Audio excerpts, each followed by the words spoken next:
Hello students, आज हम discuss करेंगे class 12 subject macro economics chapter 2 national income and related aggregates. Friends, अगर आपने इसका पहला पार्ट नहीं देखा है तो पहले आप वो देख लें, तभी आप इस पार्ट को देखें, क्योंकि बिना उसके देखे आप ये पार्ट आगे कंप्लीट नहीं कर पाएंगे, क्योंकि बहुत इंपॉर्टेंट टॉपिक है हमारे बोर्ड पॉइंट ऑफ व्यू से। आज हम डिस्कस करेंगे इसमें न्यूमेरिकल्स के बारे में।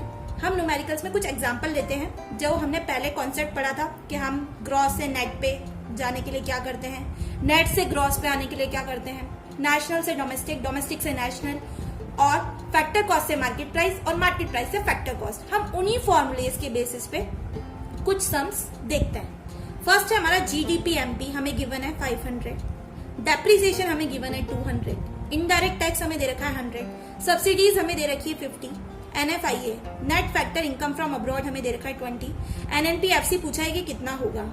फ्रेंड्स, जब भी इस टाइप के न्यूमेरिकल्स जब कर रहे होते हैं तो हमेशा याद रखिए कि जो चीज आपको निकालनी है उसको आप हमेशा अपने इक्वल्स टू में रखेंगे। मतलब जो चीज जैसे मुझे निकालनी है NNPFC, तो मैं उसको सबसे पहले क्या रखूंगी, यहाँ की साइड रखूंगी। और जो चीज गिवन है, जैसे कि GDP MP मुझे यहाँ पर गिवन था, तो उसको मैं रखूंगी अपने नेक्स्ट साइड में। तो NNPFC मुझे निकालना है, जो निकालना है वो मैंने यहाँ रख लिया। इसके बाद जो मुझे गिवन है वो मैंने यहाँ रख लिया। अब अपने जो कॉन्सेप्ट है, आपने जो पार्ट 1 में वीडियो देखी होगी, उसमें मुझे क्या करना है, ग्रॉस से बनाना है नेट। तो ग्रॉस से नेट बनाने के लिए क्या करना पड़ेगा, माइनस डेप्रिसिएशन। नेक्स्ट मुझे डोमेस्टिक से चाहिए नेशनल, डोमेस्टिक से नेशनल बनाने के लिए क्या ऐड होगा इसमें, प्लस NFIA। और प्रोडक्ट सेम रहता है थर्ड प्लेस पे। और मार्केट प्राइस से मुझे बनाना है फैक्टर कॉस्ट पे। तो मार्केट प्राइस से फैक्टर कॉस्ट के लिए मुझे क्या करना पड़ेगा, माइनस के NIT नेट इनडायरेक्ट टैक्सेस। तो फ्रेंड्स, बस आपको वैल्यू रखनी है। GDP MP आपको कितना गिवन है, 500, डेप्रिसिएशन आपको यहाँ पर गिवन है 200, NFIA net factor income from abroad, इसका मैंने आपको फॉर्मूला बताया था, factor income to abroad minus factor income paid to abroad, received minus paid, ये NFIA का फॉर्मूला होता है। और नेट इनडायरेक्ट टैक्सेस का फॉर्मूला होता है IT माइनस सब्सिडीज, मतलब इनडायरेक्ट टैक्सेस माइनस सब्सिडीज। ये इस क्वेश्चन में आपको डायरेक्ट NIT वर्ड नहीं दिया गया है, आपको इनडायरेक्ट टैक्स और सब्सिडी ये दोनों दिए गए हैं। तो आपको करना कुछ नहीं है, आपको सिर्फ वैल्यू रखनी है 500 माइनस 200। NFIA आपको सीधा दिया हुआ है, तो आपको ना पेड और रिसीव नहीं करना है, क्योंकि आपको डायरेक्ट वैल्यू दी गई है। आपको डायरेक्ट 20 रखना है, माइनस IT माइनस सब्सिडीज। मैंने आपको बताया था नेट इनडायरेक्ट टैक्सेस का फॉर्मूला होता है IT माइनस सब्सिडीज। तो इनडायरेक्ट टैक्सेस कितने गिवन है हमें, 100। तो आपको इनडायरेक्ट टैक्सेस की जगह रखनी है वैल्यू 100, और सब्सिडीज आपको गिवन है 50, मतलब 100 माइनस 50 दैट इज 50। तो 500 माइनस 200 प्लस 20 माइनस 50, हमने इसको कैलकुलेट किया तो 500 minus 200 300, plus minus minus 20 minus 50 that is minus 30। दोनों को माइनस किया, हमारा आंसर आ गया 270। ये हमारा था फर्स्ट न्यूमेरिकल। नेक्स्ट क्वेश्चन में हम आगे चलते हैं कि हमें किस लेवल का दिया होगा।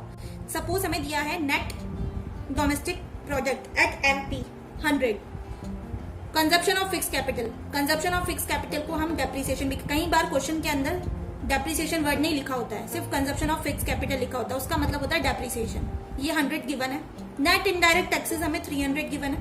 Factor income paid to abroad, मैंने आपको बात करी थी कि NFIA net factor income to abroad का फॉर्मूला होता है income receive to abroad minus paid to abroad. ये आपको 10 दे रखा है। और आपको पूछा है NNPFC, मतलब आपको निकालनी है आपकी नेशनल इनकम, वो कितनी आएगी। तो पहले जो निकालना है वो हम वैसे ही एज इट इज वैसे ही रखेंगे NNPFC। जो हमें गिवन है वो हम यहाँ रखेंगे NDP MP। अब हम देखेंगे नेट सेम है, हमें डोमेस्टिक से बनाना है नेशनल। तो डोमेस्टिक से नेशनल बनाने के लिए हमें क्या करना पड़ेगा, plus NFIA net factor income from abroad, P का P सेम है। और मार्केट प्राइस से मुझे जाना है फैक्टर कॉस्ट पे, तो मार्केट प्राइस से फैक्टर कॉस्ट पे जाने के लिए माइनस के NIT। अब हम देखते हैं NDP MP मुझे गिवन है 800 प्लस NFIA का फॉर्मूला होता है factor income receive minus factor income paid, minus के NIT नेट इनडायरेक्ट टैक्सेस। सो मैं क्या लिखूंगी, 800 प्लस मुझे इनकम रिसीव, यहाँ कहीं पर भी मुझे दिखाई नहीं दे रहा है इनकम रिसीव, तो मैं वहां 0 लिखूंगी, माइनस फैक्टर इनकम पेड, मुझे यहाँ पर दिया हुआ है factor income paid to abroad 10, तो मैं यहाँ लिखूंगी -10। और NIT मुझे गिवन है 300, तो मैंने उसकी वैल्यू रख दी 300। तो 800 यहाँ पर है प्लस, यहाँ अंदर कुछ नहीं है तो plus, plus minus minus that is -10। And minus 300। तो हमने माइनस किया 800 minus 10 790, 790 minus 300 is equal to 490। ये हमारा आंसर आ जाएगा। फ्रेंड्स अगर इसी क्वेश्चन में सपोज कीजिए कि 10 जहां प्लस में है, यहां अगर मुझे माइनस दिया होता तो क्या इस क्वेश्चन का फॉर्मेट इसी तरीके का होता? हमें करना बिल्कुल यही है, सिर्फ यहाँ पर अगर साइन माइनस दिया होता तो इस क्वेश्चन का आंसर क्या होता? मैं आपको 2 मिनट का वीडियो पॉज करके आप पहले सॉल्व कर लीजिए अगर आपको आता है तो, और मैं आपको करके आगे बता ही रही हूँ। देखिए सेम ऐसे ही 800 प्लस NFIA मुझे कितना गिवन था यहाँ पर? NFIA मुझे गिवन नहीं है। NFIA के लिए मुझे factor income paid to abroad given है, तो आपको पता है रिसीव माइनस पेड होता है। एंड माइनस के NIT मुझे गिवन है 300। तो यहाँ पर मुझे पता है रिसीव मुझे नहीं पता 0, माइनस के पेड में मेरा आया माइनस 10 और यहाँ आ गया मेरा माइनस के 300। तो 800 प्लस, अब देखिए यहाँ पर साइन, क्योंकि कई बार हम एग्जाम में जल्दबाजी के चक्कर में साइन को इग्नोर कर देते हैं, तो वो आपको नहीं करना है। यहाँ पर माइनस माइनस होगा प्लस, तो यहाँ पर प्लस 10 हो जाएगा माइनस के 300। तो यहाँ पर आएगा 810 माइनस 300 दैट इज 510। ये हमारा आंसर है।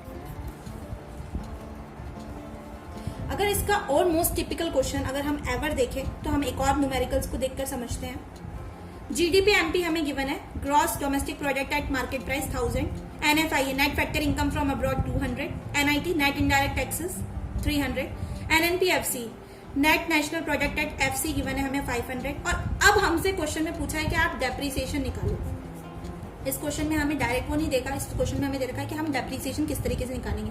तो हमें कुछ नहीं करना है, हम कोई सी भी 2 वैल्यू उठा के आमने सामने रख सकते हैं। जैसे मैंने रख ली NNPFC को मैंने यहाँ रख लिया, GDP MP को मैंने यहाँ रख लिया। फ्रेंड्स अगर आप चाहे तो GDP MP को यहाँ भी रख सकते हैं और NNPFC को यहाँ भी रख सकते हैं। Is depend upon you, answer बिल्कुल सेम आएगा। अब हम देखते हैं, मैंने ले लिया NNPFC को यहाँ पर और GDP MP को यहाँ पर। अब मुझे ग्रॉस से नेट बनाना है। हम जानते हैं ग्रॉस से नेट में क्या करेंगे, माइनस डेप्रिसिएशन। मैंने, अगर आपको नहीं समझ में आया फॉर्मूले मैंने यहाँ लिख भी रखे कि ग्रॉस से नेट पे आने के लिए क्या करते हैं हम, माइनस डेप, तो माइनस डेप्रिसिएशन। डोमेस्टिक से नेशनल पे जाना है, डोमेस्टिक से नेशनल पे जाने के लिए प्लस NFIA। पी सेम है। मार्केट प्राइस से मुझे आना है फैक्टर कॉस्ट पे, मार्केट प्राइस से फैक्टर कॉस्ट पे आने के लिए क्या करूंगी मैं, मार्केट प्राइस से जाना है factor cost minus NIT, that is minus NIT। As it is question में जो वैल्यूज गिवन है वो लिखिए। NNPFC आपको गिवन है तो 500 लिखा, GDP MP आपको गिवन है 1000। अब आपको डेप्रिसिएशन की वैल्यू इस क्वेश्चन में गिवन नहीं है, तो डेप्रिसिएशन की जगह आप ओनली डेप्रिसिएशन लिख के छोड़ दीजिए। प्लस NFIA की वैल्यू आपको गिवन है 200 माइनस NIT की वैल्यू गिवन है आपको 300। यहाँ हमने रखा 500 इक्वल्स टू 1000 प्लस 200 1200 माइनस के 300 और माइनस के 500 equals to 1200 minus 300 that is 900 minus depreciation. अब हमने मैथमेटिकल्स रूल्स तो पढ़े हुए हैं कि हम किसी भी वैल्यू को, अब हम डेप्रिसिएशन को यहाँ ले आते हैं तो हमारा 500 वहां चला जाएगा, तो इक्वल्स टू 900 माइनस 500, तो हमारी डेप्रिसिएशन की वैल्यू क्या आ जाएगी 400। सबसे ट्रिकी क्वेश्चंस अगर एग्जाम में पूछा जाता है तो इस तरीके से पूछा जाता है। अब यहाँ जैसे डेप्रिसिएशन को क्वेश्चन मार्क दे रखा, हो सकता है आपको NIT पे दे दे, NFIA पे दे दे, आपको करना कुछ नहीं है, दोनों वैल्यूज को एज इट इज रखिए। आप देखिए किसका कॉन्सेप्ट कहाँ जा रहा है, क्या प्लस होगा क्या माइनस होगा, उसको करके आप पूरा सॉल्व कर सकते हैं। सो फ्रेंड्स, अगर आपको मेरी ये वीडियो पसंद आई है तो वीडियो को लाइक करें, शेयर करें, और अगर चैनल पे नए हैं तो चैनल को सब्सक्राइब करना ना भूलें। जल्द मिलते हैं नई वीडियो के साथ। Thank you.